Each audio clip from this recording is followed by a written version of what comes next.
Sometimes an instructor will want you not just to download a single file, but to download a whole folder of files.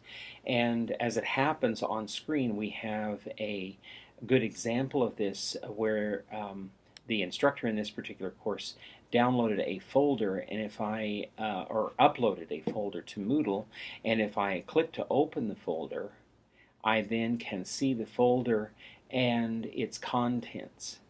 Now I have an option on that in that sort of a situation to download the folder, and I just wanted to go through this procedure because it's a little bit different from downloading a file. When I click the download folder button, first of all, Moodle has to think about that for a while.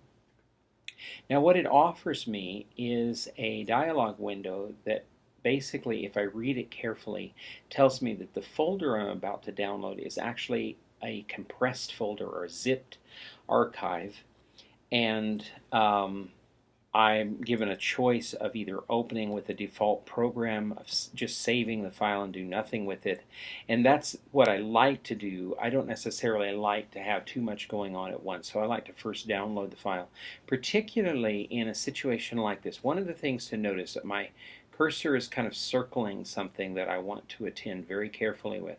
When I'm presented with a folder, I want to note that some of the items, I want to notice what they are.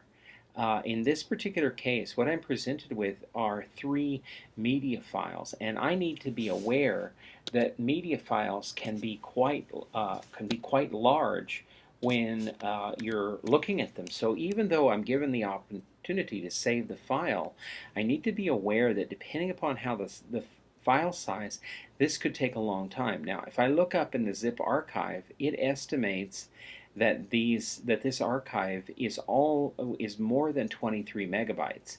Depending upon the situation, the system that I have, and how much free space I've got on my computer, I may decide not to do that.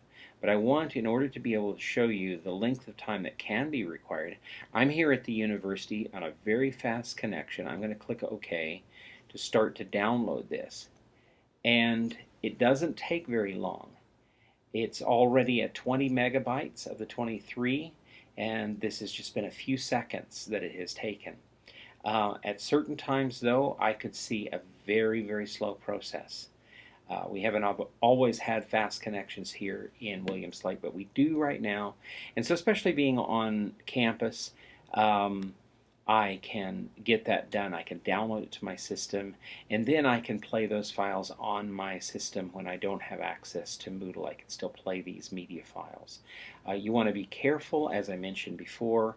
It could take a long time to download depending upon where you are. You can track the progress depending on the browser you use. If you use Firefox, you click on the downloads and it will give you the progress of the download, where it is in the process, so you know about how much time you have remaining.